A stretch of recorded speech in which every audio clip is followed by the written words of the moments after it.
Hello, Internet. Welcome back to the tavern. Welcome back to All Around the Screen. I am your host, Shane, and this time I've actually brought along with me a pair of actual newbies, and you know one of them, Lucia. If you'd go ahead and reintroduce yourself to the people. Hello, Internet. So I have returned, and we are going to be super awesome fun times today. As a noob, and I think I mentioned that in the last podcast. Yes, if anybody, spoilers for anybody who hasn't listened to the shipping episode yet, but there'll be callbacks to that episode probably, and then our other level 1 character today, Tia. If you'd go ahead, introduce yourself to the people. Oh God. Hello, my name is Tia. And I am here, and I am talking with everyone else on the internet. Yeah, that's what we're doing, all right. I am new to D&D and also new to being on a podcast, so... Is this your first ever, experience, doing anything, recording-wise? I probably should have asked you this before we started recording. Technically, yes. Okay. Well, something that's recorded, but, not recorded... Whereas, everyone else is hearing. But, Okay. Well, don't be shy. It's only the internet. People are only going to flame you a lot, so... Oh, great. Yeah. Yeah, I mean, it's great. There. No, it's okay. All the hate mail goes directly to my girlfriend, and she filters it out, and it's fine. Don't worry about it. Okay. I have to deal with it then. That's cool. Yeah, no, I mean, unless you want to read the hate mail, if you want to read the hate mail, you're more than welcome. I will forward the hate mail to you. But yeah, we have a little bit of a smaller table this week, guys. Just mostly because A, I don't know too many noobs at role playing, and B, the other guy that I was gonna have on the show with us today, his name is Jameson. Shout out to Jameson, by the way, if you're listening. Fuck you, because you're a liar. Boo, Jameson. Boo. When we were first initially talking about it, I had mentioned that I wanted to bring on some noobs and talk about, what it's like to be new to the hobby and things like that. And he's like, yeah, I'm totally down for that. And then today, as we're getting ready to record, he's like, yeah, I've been playing for 8 years. So I'm like, well, you're not really a noob then, Jameson, so boo. Boo hiss on him. You can I'll link his email in the description. All the hate mail can go to him this week. Disowning your whole family. His whole family? Really? All of them? I don't know them. I imagine they're nice people. Mostly his cow. Yeah. Mostly his cow. Great. So we know Lulu explained to the people last week that, she'd only played in about, a handful of games. Tia, what about you? What is your... obviously you're new to the hobby, or else I wouldn't have had you on, like Jameson. But what is your how many campaigns have you done, session wise, what's your overall experience level? Well, honestly, I've played a few games before, but they've always kind of fell flat because everyone kind of quit after a while, or we never had time to do a game, life issues and stuff. So I've been a part of 2 campaigns before this one. Okay. But like I said, they've been I've only been we had 4 or 5 sessions a week. A week? I mean, not in a week, but 4 or 5 one session a week for a month, weeks. And then the game ends. Okay, yeah, because when you said 4 or 5 sessions a week, I was like, Sorry, I've never... I worded it weird. Sorry. No, that's fine. And then you mostly played D&D, or have you tried any other systems, or... Mostly D&D, tabletop. I haven't done, Roll20. This is the first time I've actually played on there, so... Okay. But as far as you haven't played anything like Marvel superheroes, tabletop, or World of Darkness. I mean, I like tabletop games, but not super hardcore RPs type of things. Okay, no, I get you. So and then for the both of you, then what like what was the initial like why like for me like what the first thing like I was in a comic shop and these guys were playing it in the back room and I overheard them talking about murdering goblins and I thought it was the coolest thing of all time. Um, but for you guys, like what was that moment for you guys like when you were like, you know what, this is something that I want to do? I think the first time it really like interested me was when I saw my friends playing it. Like I heard about it and I guess I kind of got the like negative vibe from it originally. Not, I love it now, don't get me wrong, but apparently people shunned it. Like it was like, oh, those are those people playing that game. Like it was a joke, and I was like, okay, as a middle school kid trying to get into it, I used to joke around too. But now that I'm in college, I was like, oh my god, this is the most amazing thing to do when you're tired from work and you don't want to do anything.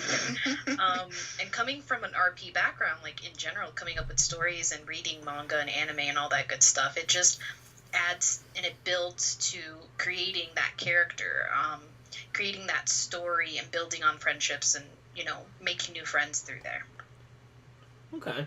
And what about Tia over there? Like, how did you just happen across it one day, or? I'm gonna have to agree with Lucia. Like, it's kind of the same way that happened to me. Like, honestly, I thought it was the weirdest thing. First time I heard about it, so I was like, what is this type of game? Like, I kind of stayed away from it after a while, but like, same with Lucia, like, I really got into it after college, because everyone else was playing it. Okay.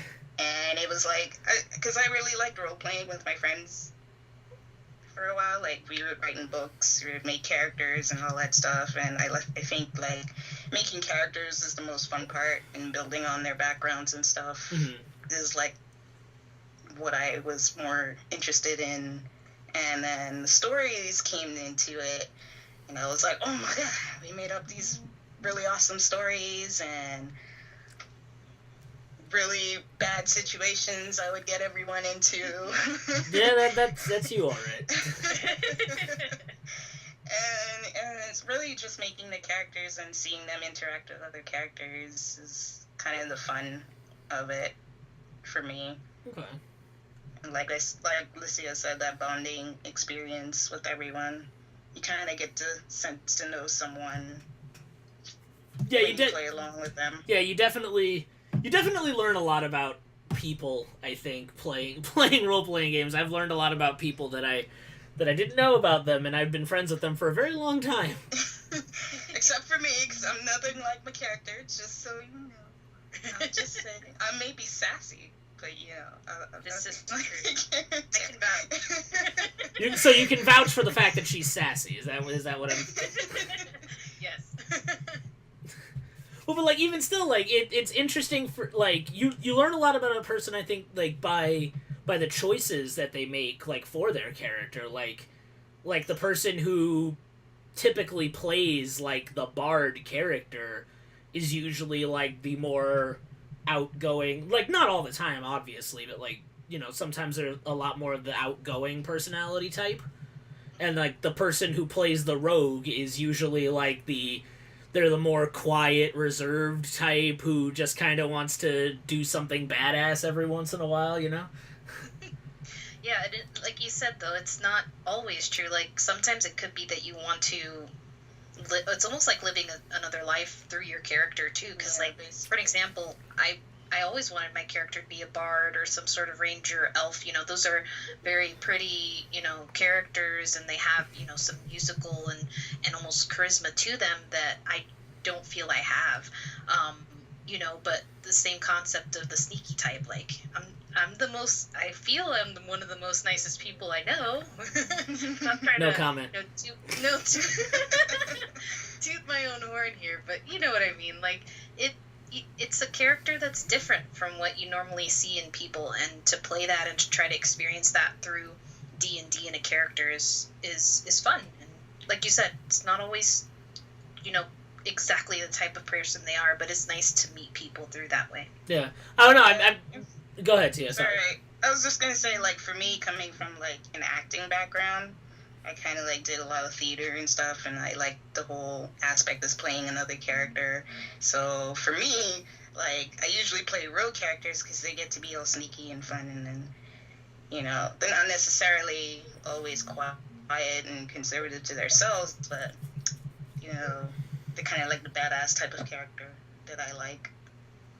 Or that I play better as, apparently.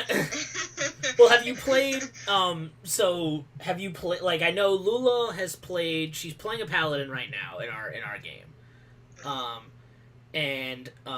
I know for a fact she played, in our, spoilers, we did a Pokemon game, not too long ago.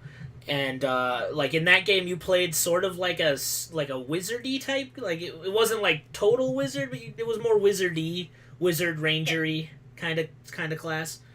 Exactly. Have you always played a rogue, Tia? Like, do you just gravitate toward that archetype? Or, like, do you try to mix it up when you play, like, different campaigns, or... I don't know, because, like I said, usually with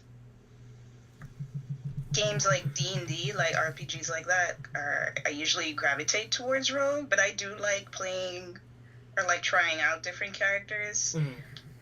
Because I think for the first, like, I've only made like what 2 characters technically, and okay. like I recycled the first one for for the other campaign. My second campaign. Sure. And then I made a new one for this new campaign that we're doing, but don't like they've mostly been rogues. So okay. Well, the first one I made was a bard. Oh wow, okay. Yeah, the first one I made was the bard. So I would find it hilarious to watch you play a bard, I think. Oh, it was so bad. Oh, such bad roles. So bad. So anyway, The memories. like I should, you know, the first time I played a bard, because we were trying to get into, or I had to apparently audition to get into like this troupe. Okay. And like an artist guild or something or whatever. I don't Sure. know. It's been a while since, so I don't remember half of it. But apparently I rolled a 1 on like trying to get into this thing, and clearly I did not get in. Not only did I not get in, I got robbed the next day. Damn. I was like, what the hell? So like all of my stuff was gone, and then I made this huge plan to bring down that whole company just because I was spiteful over that stupid role. Anyway. And that's where the rogue came from. And that's when she said, I'm going to be a rogue forever. Secretly a rogue. And that's when she became Batman. Nice. But for you, Lulu, like you're playing a paladin now, like I said, and you played like that wizard rangery kind of archetype. Like, do you just enjoy like trying on the different archetypes as a newer player, and you just haven't found one that you really like, or how is that for you? Like, what is that? What's your feeling on that? I feel like it's kind of like you said, trying to figure out which one I like the most, which one I can play better. The first one that I did was a ranger. I think I was playing Pathfinder. But the second one I created was the like you said, the wizardy ranger type, because she was part of a guild that, you know, mercenary guild kind of thing, swords for hire, sell swords. But she had psychic abilities, you know, because this is Pokemon. We're talking about, you know, different types and stuff. So I wanted to go with that mainly. So, like you said, that wizardy type, not so much. And it's long range. I don't need to be right up to the person to take control of their mind. So I like long ranged. I was used to that. If I wasn't a healer in any of my RPG games, I was always kind of like the person who shoots you from far away. Okay. Because I didn't like being up close, but recently people have gotten me more into it. Like they're saying, you know, try going up front, you know, give it a shot. So I was like, okay, why not? I started out playing an RPG game and became a monk. So fist fighting because I love Tifa from Final Fantasy VII. So I was like, you know what? I'm going to do this. Let's do this thing. So then when you asked me what I was going to be in this one, I was like, you know what?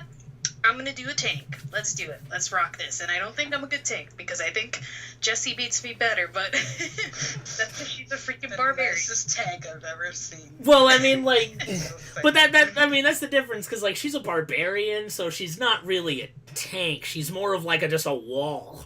Like, That's true. like, I mean, she just can stand there and just wail on somebody. True.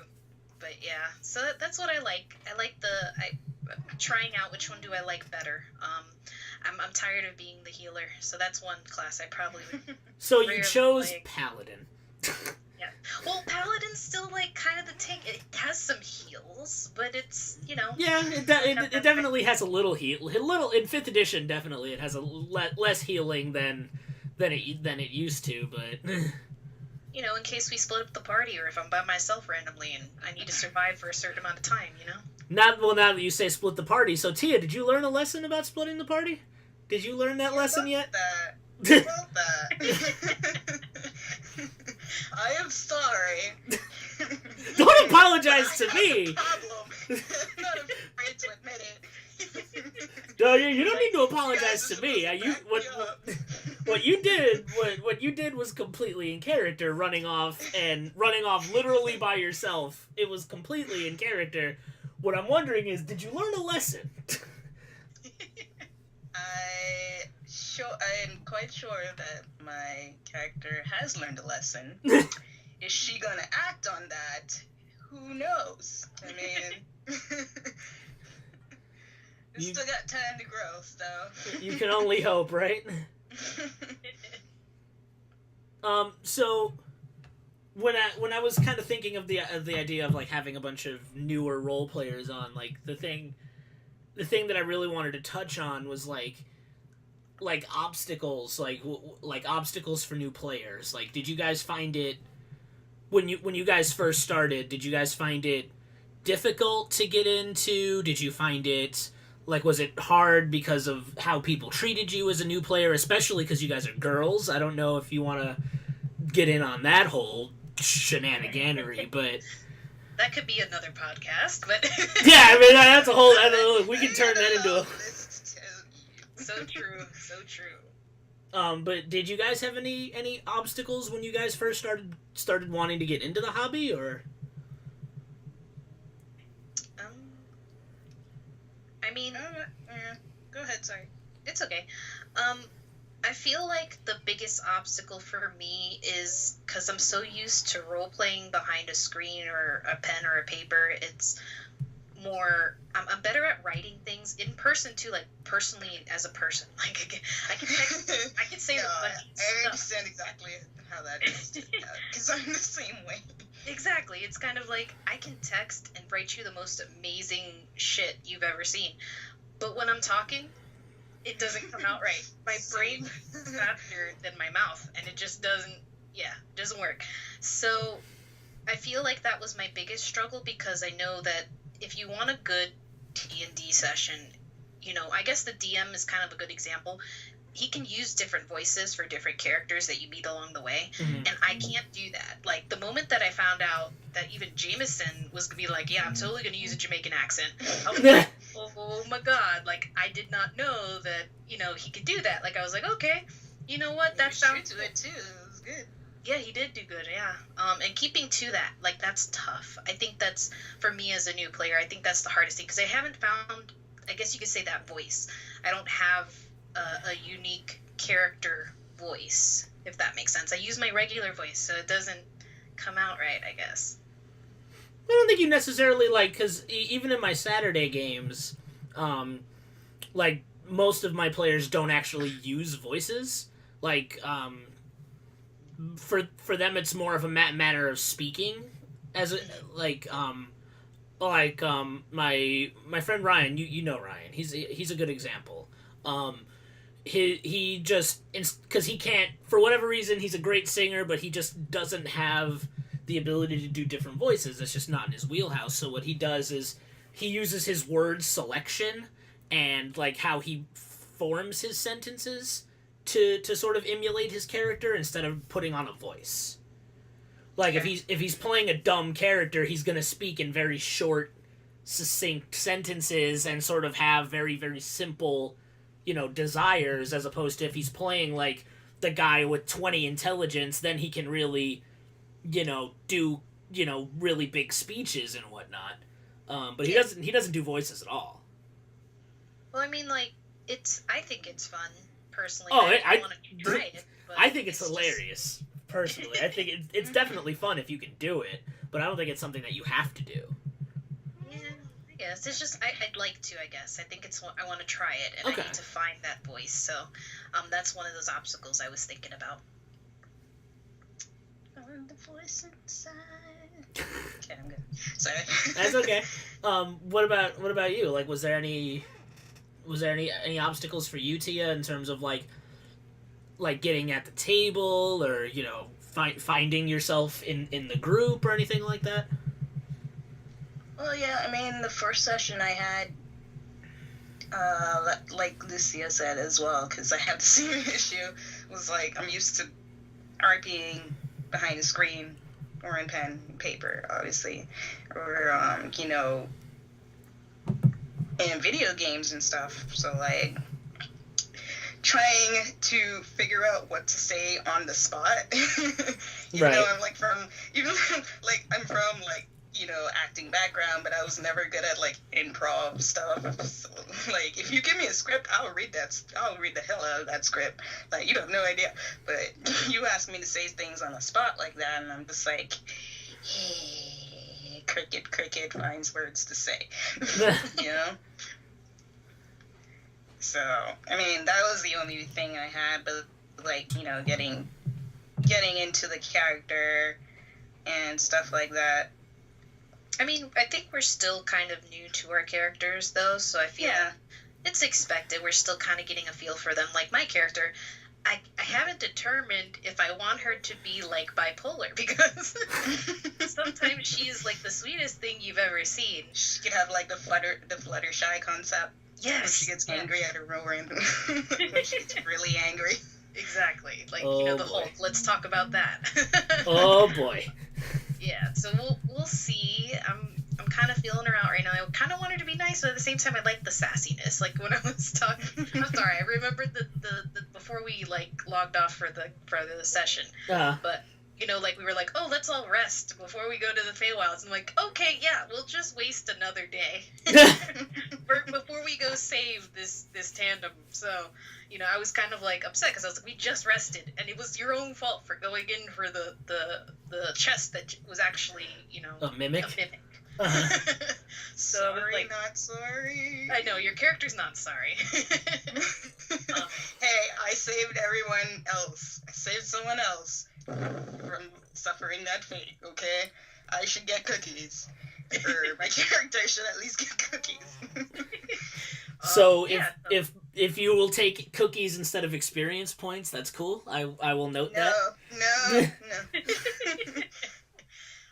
But yeah, I mean, it's I think it's also tough to try, like you said, that improv, that figuring out what are you going to do next, and that's why I created, which I feel kind of adds to the group right now in our campaign, is what I call the family meetings. Like, gather everybody around, let's talk for a second, make sure it's safe around us before we actually talk. Right. Nobody else is Paladin up in here. Exactly. I gotta put some order down. But it's those things that you do where you have to think on your feet almost, and it's almost tough as a new player because you don't know what to expect, especially the DM, when you can't see him making rolls and you're like, what did he just do? What's he planning? Shit's about to go down. Yeah. Speaking of like that DM, do you guys have, like, I know a lot of new people get into the hobby and are just like, I just want to either play, or I just want to GM, or I want to try like a little of both. Do you guys, obviously right now you're players, but do you guys have any interest at all in like trying to GM, or is that something you guys are just not at all down for?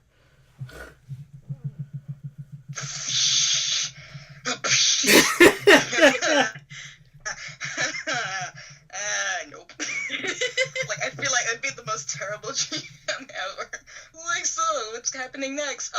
You're gonna fall into a pit. Figure out what you gonna do. And that's about it. I could write something down, but like I said, the on-the-spot thing is, not my forte. Okay. I feel like DMs almost have to be kind of witty and like mean because it has to happen with characters, and I can't see myself being mean to a group.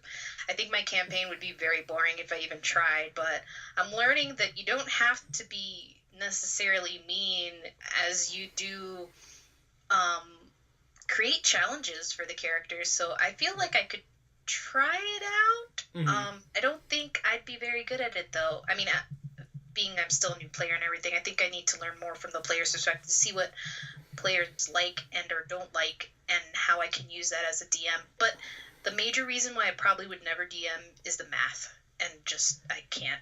I'm not not happening with all the numbers and figuring out what's good or not good. I'm hoping, because I've never actually had, I'm not joking, I've never actually had a book before, like an actual D&D book. I've just kind of learned from others. Okay. I mean, speaking as a GM, like, the math... I mean, for D&D, yeah, the math can be a little fiddly at times, but, like, there are a lot... There's a plethora of other games that, like, the math is, like, almost non-existent.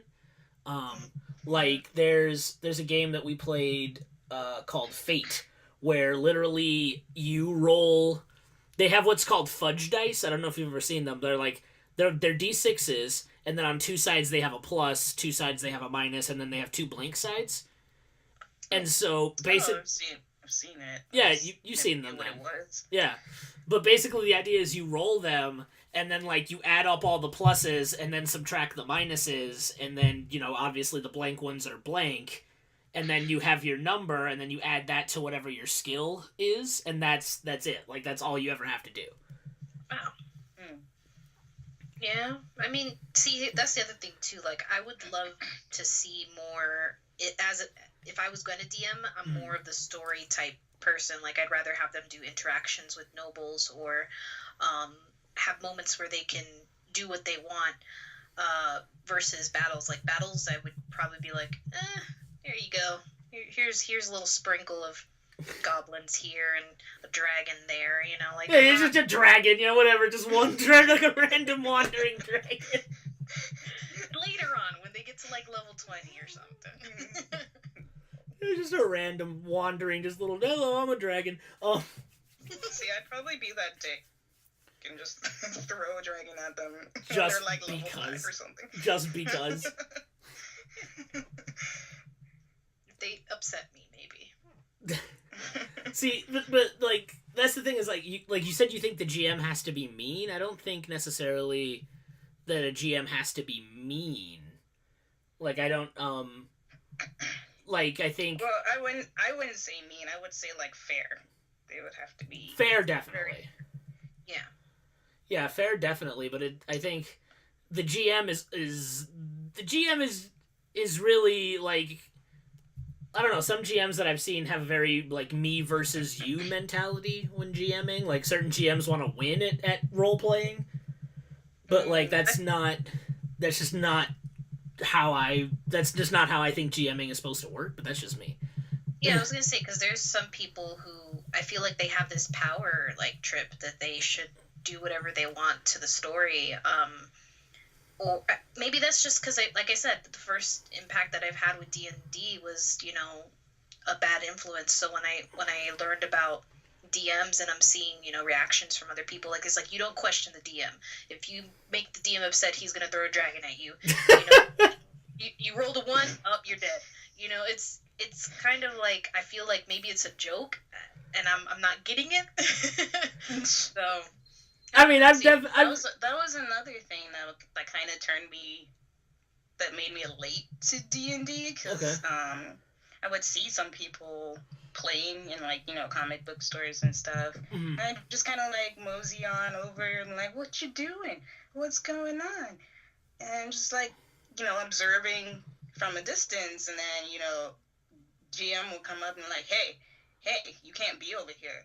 Blah, blah, blah. This is our session. It's private. I'm like, if it's private, why are you in a comic book store? That doesn't make sense.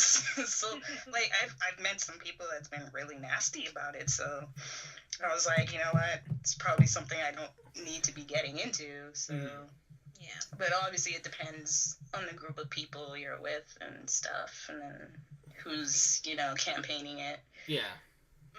But have you ever thought about, because I know a lot of places, especially now with 5th edition, they have like the what is it, I think it's like 5th edition, it's like D&D Encounters or something like that, where it's like it's organized play through Wizards of the Coast. Like you just show up at the comic book store with your character and you just play. Like, have you ever thought of doing something like that, or is that just an intimidating thing that you wanted nothing to do with?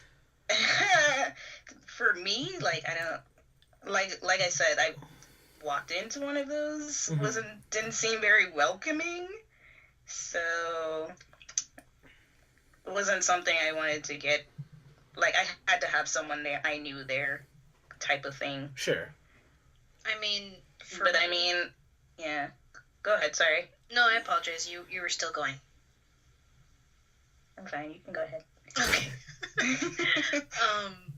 I was gonna say, for me, I think I'd give it a shot. I didn't have that bad of experience of walking in on somebody and them saying, get out.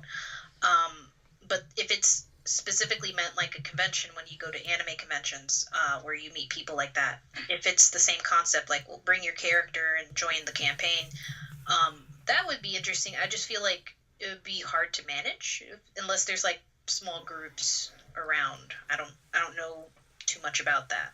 Well, yeah, I mean, I know it.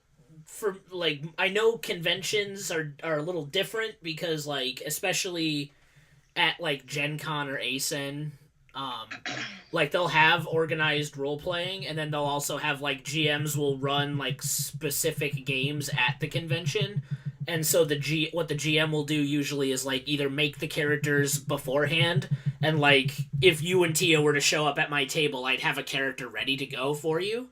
And so you wouldn't have to do that. You would just sit down at the table and play, as opposed to like having to actually bring like a character from home. So I know that's a thing. I've never done it myself, just because I'm not a big convention guy myself. I don't go to a lot of conventions just because I'm not a person. I don't like crowds. That's just me. Understandable. Yeah, that's just me though. Yeah. If they've already created the character, then I probably wouldn't be interested, because I would be like, well, I want to create a character. So I guess that's where the lying, like I said, when I first got into D&D, I wanted to create those characters. So I don't think I'd be too into it. And like Tia said, I would need somebody there. I'd be like, I feel safe. Yeah, because that's technically how I was when starting this session. I'm like, okay, I know this person, so I'm just going to cling on to them until I get used to everyone. Sure. Excuse me. Gosh, let me think for a second, because the only other thing that I really wanted to get like your guys' perspective on as new players is like, what are some things like that you just don't like? Is there anything like specifically that you don't like about like role playing, like sitting down at the table and actually doing it, or is there anything that you, besides like obviously you guys mentioned that you really like making the characters and do the character interactions and things like that? Is there anything like you guys really just don't like? Having my character be attacked. Yeah. So battles? No, I like the battles. That's probably the most tedious but fun part about it as well, so. I can't think about anyone. I mean, any one thing that I dislike about it, other than maybe when, but that's just regular people stuff. You know, like when people aren't paying attention, or they're off. I don't know. They're not. I've never done a table like actual D&D thing. Uh-huh. So other than Pathfinder, and you need papers and dice and actual like writing down stuff, and it's that's tedious, I think. Like, Yeah. I'm glad Roll20 exists because So true. holy cow. But that probably is one of the things that turns me off. But the other thing is just trying to, I don't know, like when people aren't into it. Like if you have somebody who's off in their own world, like, oh yeah, I'm gonna roll and I'm gonna do this, and you're just like, no pizzazz, no like, hey, it's like, that's like, why do you even want to be here, or yeah, I think that's why, like, when I'm playing a character, like, if I'm bored, not bored, I'm sorry, because if I say bored, the DM will get mad, but, that's, gonna throw the dragon at you. Yeah. If I'm not feeling the story's getting anywhere, or something's not happening, I'll flower at someone. Like, here, I want to make something interesting happen, so. No, I mean, I mean, definitely, I think it's good to, like, always be trying to push the story forward. Like, I think having seen a lot of new players, because that's sort of one of the things that I like to do, is I have my group of people that I've played with for, like, ever, and I like that game, and I do, but I also like playing with new people, because I like sort of that process of discovery, if that makes sense. Like, I like watching them figure it out, if that makes sense. Yeah, I think that's, like, probably one of the most fun things, because, like, when you don't know how to do something, you can ask the DM, like, out of character and stuff, be like, hey, DM, can I do this? And me being a teacher, it's just, obviously I love the learning process, so being a new character, I think it'd be fun. Once I become, like, a badass character, like, I've played a couple years now, I might get kind of like, well, I might even have to do DMing, because, like you said, when you meet new players and you get people into the story and you help them learn, it might be something I'd be interested in. But for now, still learning. Yeah. Well, I think ultimately, really, if you have interest in GMing, I think it's definitely worth trying, at least once. Like, I think it makes you a better player to at least try GMing, just to see what it's like, what the perspective is from the other side of the table. Like, I had Ryan as a good example, because Ryan is a lifelong player, but the one time I almost, like, I had to pull his teeth and, like, make him DM a session, just so that I could have a break, really. Just so I could have a break and, like, play once. He got really into it, and he had a lot of fun. And afterward, he was like, that was a lot of fun, but I don't know if I'd ever do it again, because it was, like, super intense and super stressful. I was gonna say, it seems stressful, and it seems like, man, because you have to come up with, what are they gonna do next? Yeah, you have to be like, you have to make it interesting, and that's what I enjoy about it too. Is, like, usually when there's a DM, they always pull something out of a hat, and you're just like, whoa, you don't expect something, but they make it fun. So I think that's for me, that's important in a session. Yeah. But, like, you guys, I mean, like, to be fair, right, I can't write to save my life. Like, for me, like, I always imagine, like, people who are naturally good writers would be great GMs. Could fool me, sir. I'm just saying. Yeah, because you're, like, the best GM that I've witnessed so far. Don't say that, because that'll inflate my ego, and then, whatever, I'll just kind of... I'm just saying. Yes. Yeah, like, of 3 people you've played with, yeah. But, like, I would think... Those other 2 were actually book writers, so... Really? A really good compliment, I'm just saying. See, because, like, I don't know, I imagine, like... And then this may just be from my own personal limited experience, is, like, I would think that writers, like, people who are just naturally good at writing and that sort of process would make for great GMs, just because they know sort of, like, how to pace a story, and how to, like, how to like the whole thing about building tension and that sort of thing. I would think like somebody who just knows how to write a story would just naturally fall into that. I think the tough part about it, I'm not saying I'm a writer or anything, but just wannabe writer. J.K. Rowling status someday. You never. One day. One day. I think. I feel like I get to, like I said, my brain thinks faster than I can write or I can speak. So the ideas go all over the place. So I could easily get bored with a situation or want to move it along or something. So I think as a writer, it might be a little bit tough or if you have a writer who's somebody who takes time, like they need that extra week or so to think about something before they can even bring you back into the story. It's some writers aren't just that good at bringing something out of their hat, like Tia said. I feel like it's partly could you be like, you know what, I'm just gonna roll for this and figure out what's gonna happen, or you have to like sit there and actually think about what you're gonna do. It's a struggle as a writer. I think it would be tough because like you want to do so many things, but you got to keep it consistent. Yeah, no, that I totally see that because like for me, like I said, I can't write. Like that's just not I have the opposite problem as you do, Lula. Is like my brain like thinks of something and my mouth can say it. Like I feel like I'm a pretty decent like talker. I think I could talk decently well, but like for whatever reason, I just never grasp writing, like sentence structure and like prose and that sort of thing. It's just never been in my wheelhouse.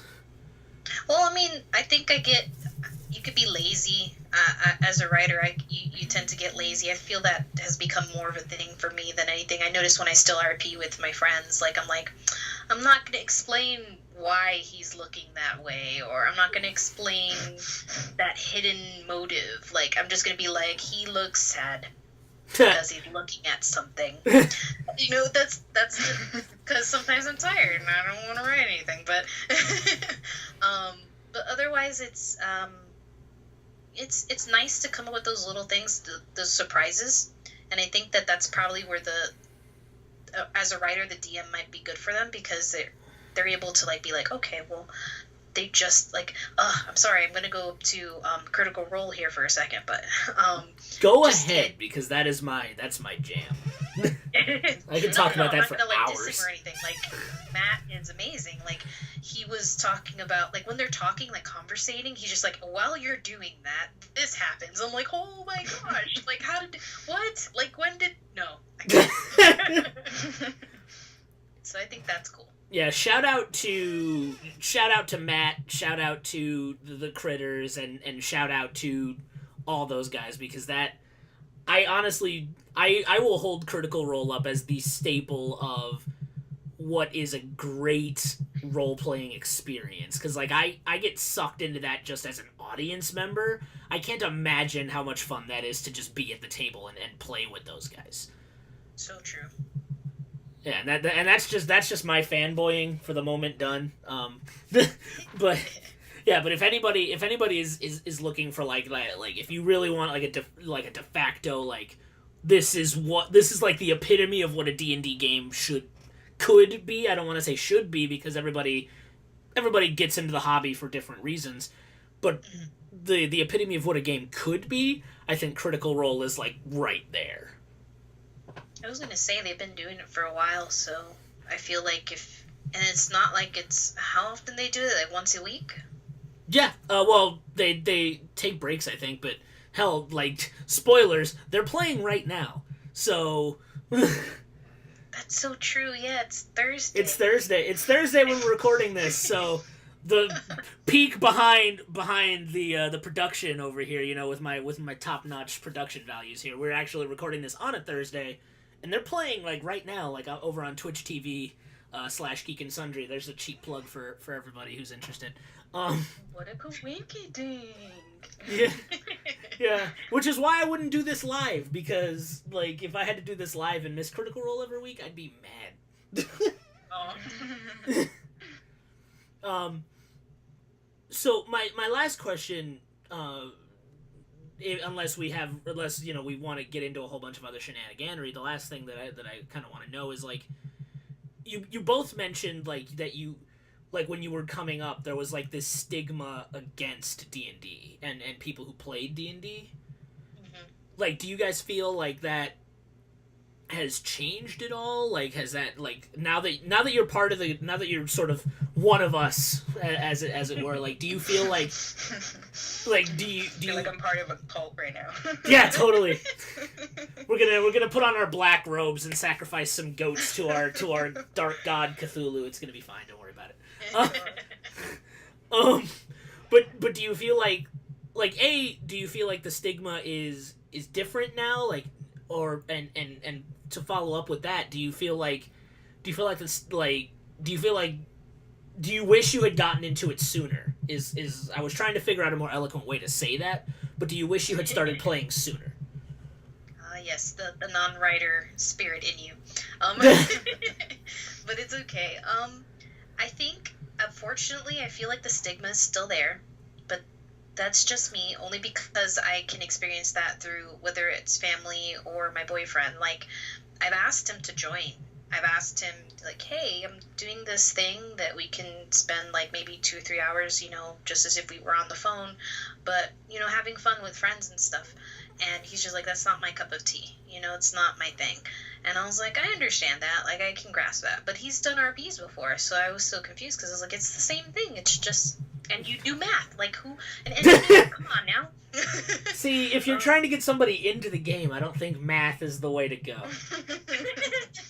True. But like I see that in him, and I was like, is it that stigma? Is there like a negative influence that he's had or heard of, that I didn't know about? I still have to ask him, by the way. But anyway, let me know. Let me know what he says. I'm quite interested. I will definitely find out. He was calling me a little bit earlier today, but I was like, I'm talking on this awesome podcast. I can't answer the phone. So, but family too, like when I'm telling them, hey, I'm gonna be, in the room for a bit, please don't disturb because, I'm focused, or, whatever it may be, they're just like, oh, you're just doing something silly. You should be able to do this. You should, and I'm like, it's not silly. It's something important. I feel like I need a break from responsibility for a second. Life. It's nice to have this, I guess. It's I feel the stigma could still be there, but I haven't seen it like hardcore as it was when I was in high school. Like before, it was like, oh, but mind you, everybody's getting into this new nerd thing. Like it's becoming an okay thing to be a nerd. They're before usurping my culture. Shut up. Those are my thoughts. What about you, Tia? Yeah, I mean, it's pretty true. Like, the whole nerd thing is like a trend-setting thing now, so nobody's really... I want to say everyone's accepting, like, a different look on things or a different view on things. Like, everyone's accepting the weird now, I want to say. So... Embrace it. And yeah, basically, they're embracing what was once something that was frowned upon, something that nobody understood, or something, something that they couldn't get into because they didn't understand it. But like once you're actually in it, you're like, oh, this is actually a really cool thing, I mean, there are still some people that are like, oh, this is just kid stuff, or this is, you're being really weird and nerdy and blah blah blah, Pokemon cards status, Don't hate on Pokemon cards, man. I know, right? I still have a pair, so... A single pair. Kind of sad that no one else is playing Pokemon cards anymore. I'm just saying. I have my box. I don't even want to get into that because I think I was at Target, like a couple of months ago, and Nicole and I, we were shopping around and we were looking at the cards, and I was looking at just how much better the cards are than they were when we were kids, and I was just sad. Because, like, what was it, like, I saw... They're coming out with, like, shiny ones, and I'm just like... Well, no, oh, like, I think it was, like, a Rayquaza that Nicole and I saw that had, like, 200-something hit points, and it did, like, 60 damage for, like, 1 energy, and I'm sitting there, like, what happened to the game? Like, I remember when 100 hit points was, like, whoa. Oh, mad looking. Yeah. It's the same thing with Yu-Gi-Oh! Too, though. Like, I remember... Did they break that game, too?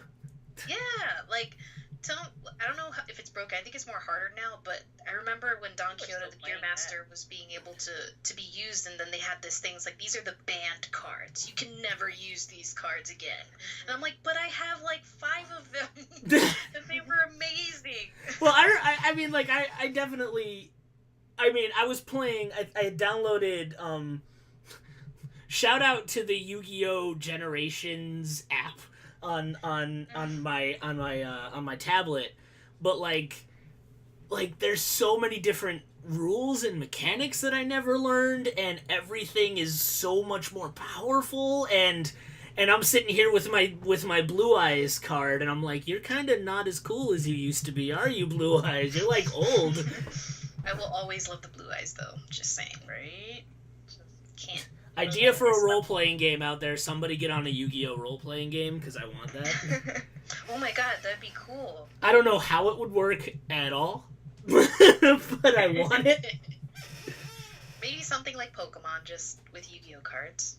Maybe. But going back to it, Tia, like, do you wish you were like... Do you wish you had gotten into role-playing sooner? Like, is that sort of something that you regret not doing, or... I mean, I was always into role-playing, but, like I said before, it was usually on paper, right, or on the screen, or, like, video games. But, yeah, I mean, I wish I'd done it together with, like, everyone else, like, all my friends, but, like, a lot of them weren't into it at the time, as far as I knew, when I wanted to get into it. So, that was kind of like, you know, you just go with the flow type of thing. If no one's interested, you just can't play alone, you know. True. And I didn't really like see any communities around where I was that was actually doing D&D, so that was kind of I want to say like non-reachable. It was. I don't know, say it. There was no one there around that I could nerd out to with this sort of thing. So I was kind of just like, what else? So you know, it happened when it happened. So sure. I'm still happy that it did. So. And then I lied. I have one more. It just came to my brain. So, because we were just talking about like a Yu-Gi-Oh! Role-playing game, and we were just talking about like the Pokemon role-playing game. Is there any other, like, are you guys, because I know there are certain people who get into the hobby just to play, like, one type of game, like, their system, like, the particular system is sort of, like, their religion, you know? Like, a lot of people will just play D&D, or they'll just play World of Darkness, or they'll just play Spirit of the Century, or something like that. Are you guys interested, like, as new players, like, is that something that you want to explore, like, try different game systems and genres of role-playing, or are you guys pretty much like, we like the fantasy D&D, and that's kind of what we want to stick with? Fantasy's always been my favorite genre, no matter where. You can ask anybody, but, like, that's like if I was gonna write a book, that's exactly where I'm going, fantasy. Mm-hmm. But I wouldn't hate trying something else. You know, like I said, I tried Pathfinder. I think what I would fear is the difficulty.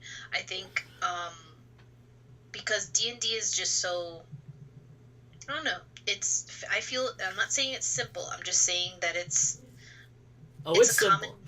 I'll tell you that. I've played Pathfinder. Pathfinder's hard. Yeah.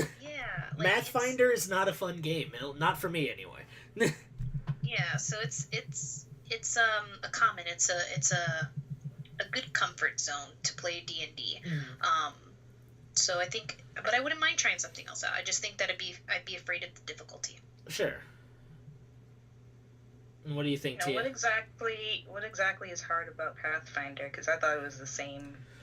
Being a noob and all. Okay, so Pathfinder is based off the old, and people who play Pathfinder are going to be mad as hell at me because I've only played Pathfinder like once. But Pathfinder was based off of the old 3.5 Dungeons and Dragons game that came out years ago. So it is very, very similar to D&D. It's like sort of the Pathfinder is sort of like the child of D&D, sort of. It's sort of the offspring of D&D. But right now we're playing 5th edition, and 5th edition is way simpler than Pathfinder, just in terms of like the math. And it's simpler than 3.5 and even 4th edition D&D, just in terms of math. Like there's less numbers that you have to add. Okay, yes, definitely so. Yeah, because if you played Pathfinder, you know, like, there's so many little situational modifiers you have to juggle. Like, you get a +1 for this, and a +2 flanking bonus, but a -1 this bonus, and there's just all these numbers. Yeah. Yeah.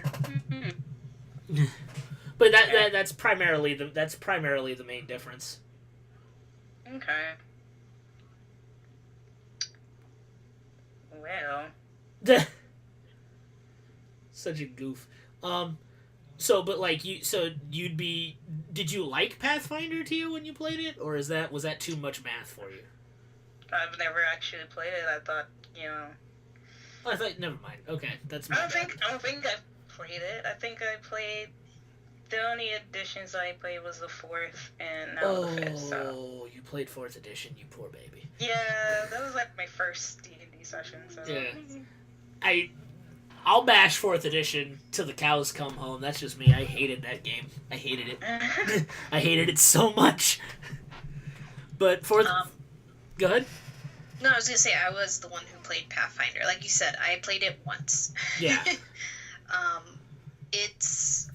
It was like you said, there was a lot of, well, you did this, but you have to subtract for this. And you're just like, why can't it just be, like, okay? Like, why can't I just can we do this? win? Why can't I just win? Is that okay? Exactly. But I like I said, that was the first experience I had. Technically, I never played D&D before. I played Pathfinder beforehand. Okay. So Pathfinder, I created my elf ranger at that point. So that was where I tried out the long distance, and unfortunately, I killed some survivors instead of the goblins like I was supposed to. So it was like, you know what? That's cool. I'm just not feeling it. It was tough. It was like you said, the math and the figuring out what to do. I think that's the other thing I dislike about. I'm going to go back to that last question, like 3 questions ago. That's fine. But the idea behind the time it takes to figure all that out. Like, sometimes you're just sitting there and you're thinking, well, okay, I'm going to do this, but now I have to roll. I have to do this. I have to do that. And you're just like, well, that takes up time. And I know that's why D&D sessions go for so long, but, and I guess that's what's the cool thing about not being a new player. As a new player, you're still trying to figure out, well, where is the dex modifier? Where can I find that? Yeah. Versus a person who automatically knows it in their head, okay, I add, things like that. I'm always looking for where things are. Even on the Roll20 website, I'm like, Yeah, that's Roll20. Roll20 just has a lot of pages. The character sheet on Roll20 is a little complex, I think, sometimes. A little. I don't know. I like it. That's for me though. I think it's pretty self-explanatory, but I could definitely see how it's like everything is like somewhere and I have to find it. Yeah, I mean, it's definitely a lot easier to keep track of everything rather than writing it down every time you kill a person or an enemy, And you were erasing things too, like if you're writing it down at a table. Yeah, and you're erasing it and then math again. So what we've learned today is fuck math. Math isn't fun. Now, if there's gonna be some people who listen to this and they're gonna be like, man, fuck these guys. They're hippies. They don't like fucking math games. I can do puzzles. I can do math. No, good day. Good day. Oh my gosh. So is there anything, because we're coming up on a little bit over an hour. But is there anything, like any advice you would give to somebody who is maybe gonna have their first game soon, or any advice like that you wish you could give yourself in the past in terms of role playing? Do it. Just do it. I like it. I would say tread softly as you go into the night. No, I think just have fun with it. If you have someone you know, it'll be a lot more comfortable for you. If you're doing this, out of the spur of the moment, just give it a shot. It's not going to hurt you to give it a shot. If you don't like it, you don't have to play it again. Just try. It'll be okay. Awesome. But with that, I think we'll go ahead. We'll end this, as I like to say. We'll go ahead and call it there for the evening. That'll be all for this week. Next week, I believe, you correct me, future self, if I'm wrong. I believe the next week, the next episode that we're going to do is going to be about character generation and how do you come up with ideas for characters, and like do you start with an archetype and all that kind of fun hokey stuff. We're going to talk about that next week. And I do believe that we may even attempt, because I think it would be hilarious, we may even attempt to roll a character on the podcast for possible use in a 5th edition game, just because that's the system that I'm playing now, and that's my baby right now. So we may end up rolling a character on air just for fun. But that'll be included in our session, in our campaign. Perhaps. That'd be awesome. Perhaps. Perhaps he may show up as a villain. Who knows? Oh. Not cool. Yeah, perhaps he will be a villain. Perhaps not. Perhaps he may just be a bartender somewhere. Who knows? Depending on what his stats are. But that'll be next week. So make sure you tune in for that. It's going to be good times. But for now, this has been All Around the Screen role-playing podcast here on EVAC Station, and I would like to bid you all good night.